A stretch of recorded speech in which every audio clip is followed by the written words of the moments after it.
Aquí tenemos un muestreador de alto volumen, más conocido como Highball. Este es un equipo que succiona una cantidad medible de aire del entorno natural, del ambiente, hacia una caja de muestreo a través de un filtro durante un periodo de tiempo, generalmente en 24 horas.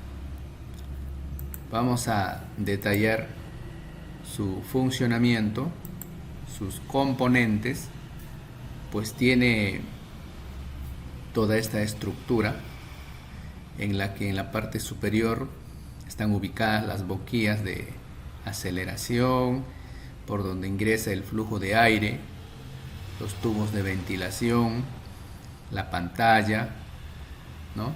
El filtro, el portafiltro, la tolva, carcasa para el motor, un elemento muy importante, el motor para que pueda funcionar, la carta de registro, el orómetro individual, controlador de flujo individual, timer integrado, ¿no? Temporizador, controlador de flujo y orómetro.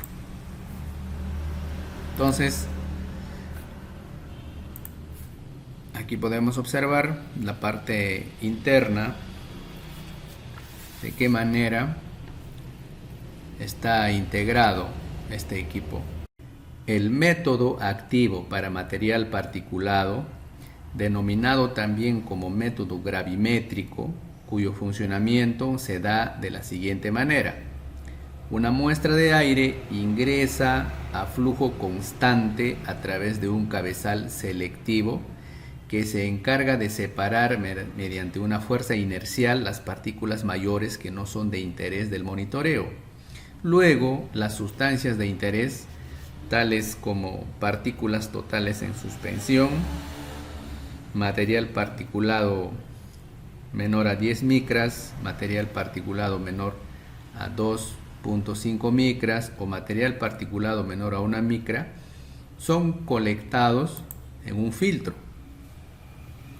durante 24 horas, ya habíamos dicho, ¿no? Entonces, en este caso, el material particulado ingresa, ¿no? Va a pasar este proceso en los tubos de ventilación y va a llegar al filtro. Entonces, aquí podemos observar el filtro. En esta oportunidad estamos retirando y debajo está colocando un nuevo filtro. Hay que precisar también que las partículas totales en suspensión y material particulado menor a 1 micra aún no cuentan con los estándares de calidad ambiental nacional. Con relación al filtro utilizado para la toma de muestra, hay que precisar que este debe ser desecado y pesado antes y después del muestreo, a fin de registrar el peso inicial y el peso final del filtro. Y por diferencia de ambos nos va a permitir obtener el peso neto de la sustancia de interés. Finalmente, el cálculo de concentración de la sustancia de interés se basa en dividir la masa del material particulado entre el volumen de la muestra, el cual se determina multiplicando el flujo del equipo por el periodo de muestreo.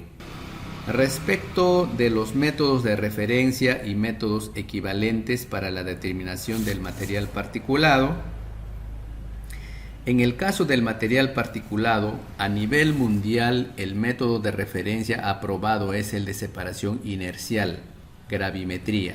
Durante el periodo de monitoreo se debe contar con un mecanismo de registro de flujos de muestreo mecánico o digital que permita verificar su estabilidad. Los flujos de muestreo deben configurarse en un rango de alto volumen de 1,13 metros cúbicos por minuto o de bajo volumen de 1 metro cúbico por hora. Para el material particulado con diámetro aerodinámico igual o menor a 2.5 micras, se utiliza el muestreador de partículas de bajo volumen, que durante el periodo de monitoreo se debe contar con un mecanismo de registro de flujos de muestreo. Vamos a tener dos etapas. En la primera etapa se busca seleccionar las partículas con un tamaño menor a 10 micras conforme al procedimiento señalado anteriormente. Y en la segunda etapa, las partículas menores a 10 micras son transportadas hacia un separador selectivo de PM2.5. Entonces, de esta forma se desarrolla el trabajo en los muestreadores de bajo volumen que podemos observar en esta imagen, y estaremos detallando más adelante también sus componentes, su funcionamiento específico y otras características que pueda tener este equipo.